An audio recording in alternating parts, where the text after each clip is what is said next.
Jeff Durkin with We Are Change Connecticut out here in Washington, D.C. As you can see, the White House in the backdrop behind us. And we're here with John Zangus of DC Media Group, who does amazing work covering events in the D.C. area, along with a few other people involved. John, thanks for the interview, and tell us about the latest stuff you've been covering since last met in December, some of the latest stuff you've been covering and been doing. Yes, well, actually, DC Media Group is a collective of about 10 people.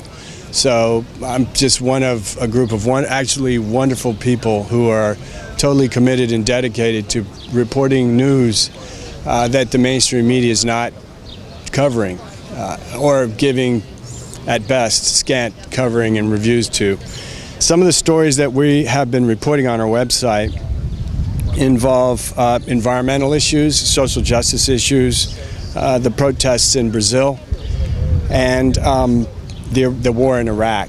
Now, I guess the most prominent of those social justice issues right now is the Cecily McMillan trial and sentencing.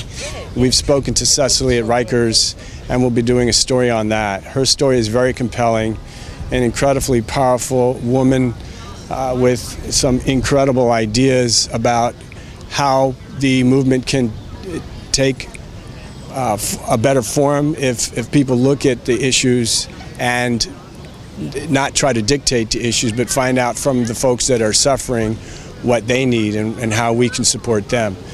So Cecily is going to be, we're going to be writing a story on her.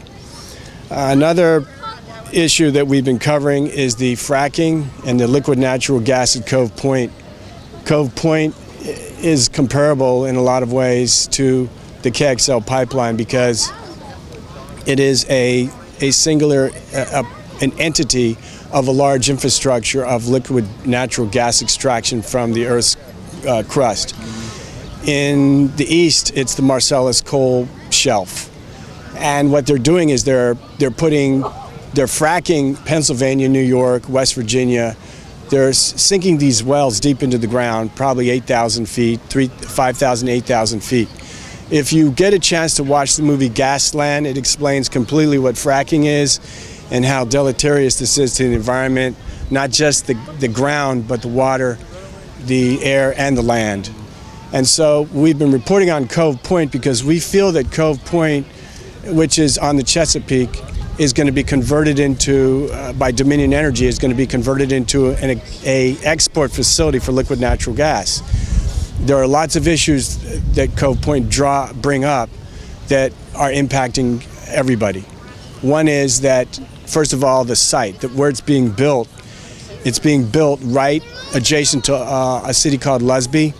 And Lusby, there are about 4,000 people in the immediate vicinity of Cove Point liquid natural gas facility.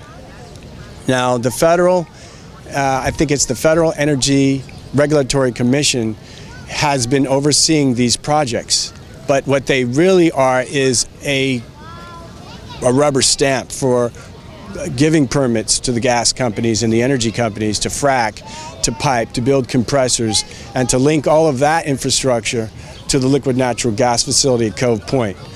So what we've been doing is reporting about FERC and the residents of Lusby in Maryland and how that's going to impact the entire infrastructure of the East Coast as far as energy extraction goes. There's a lot to that, but we probably put up about 5 articles and done video on that as well.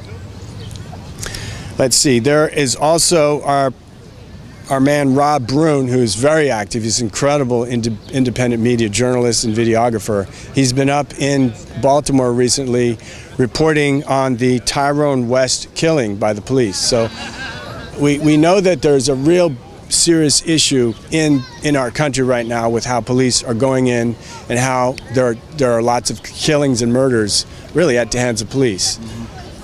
SWAT teams go in, they throw flashbangs, a child gets killed or hurt or maimed, people get shot during drug stops.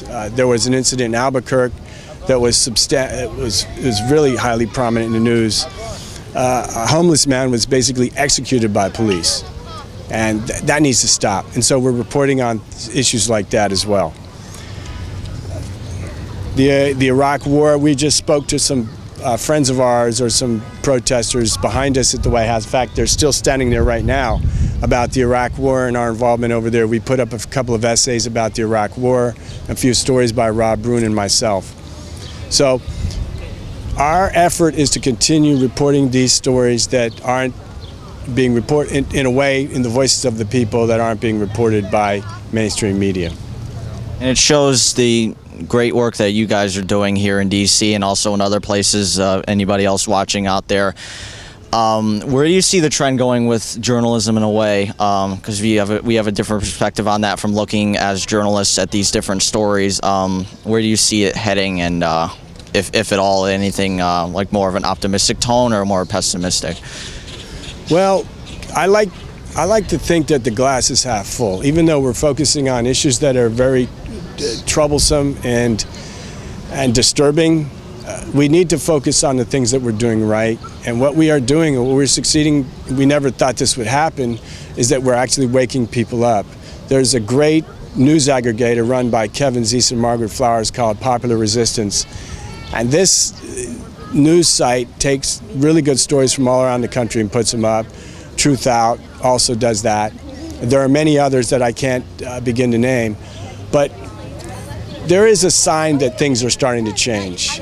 Just recently in Wisconsin, some folks from Jefferson County went to an Enbridge meeting with the corporation called Enbridge Energy. And these folks from Enbridge had gone in there to basically give people question and answer period one at a time.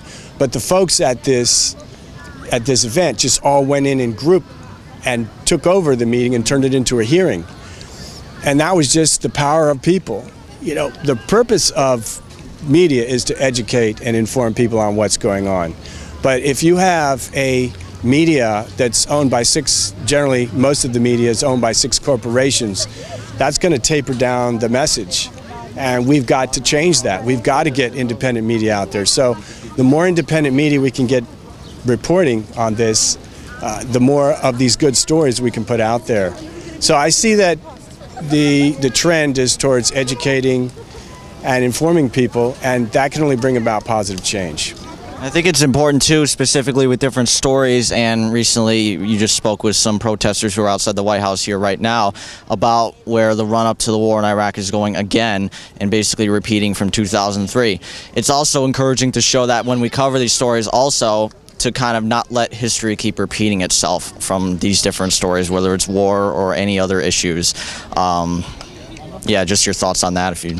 Well, that brings up another issue, the intended war in Syria. You know, the administration was going to go into Syria and bomb and attack.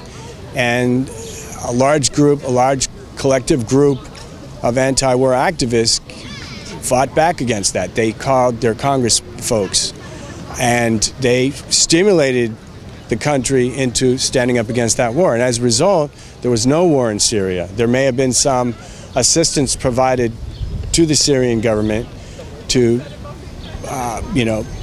to help out with that. But the fact is that no Americans went into bomb, no Americans went to attack. And let's face it, we've been involved in wars going since 1990, since all of the millennials who are living have been alive since they were born, have been in a war. And it's as if we've been habituated to live in a state of war, and that's not good.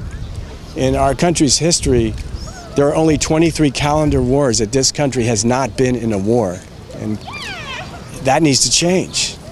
So the fact that the anti-war activist community stood up and prevented us from going into Syria is a good sign. Now, it looks like we're getting back into Iraq. That the story isn't finished on that, but we'll see. Just wrapping up here, for people to check out your latest stuff, what latest stuff you guys have been doing, and to stay updated, to follow updates, emails, or anything else you like to add. And I definitely encourage people to check out your work and stuff. And anything else you'd like to add? Yeah, our website is dcmediagroup.us. We're a collective of volunteers. We've trained ourselves as we've gone along. We share information. All of our information is free. We don't ask for donations, although we could use a little help here and there. And it's for the public. It's for you. Remember out there, don't hate the media, become the media. Absolutely. Thank you so much, John. I appreciate you for the interview.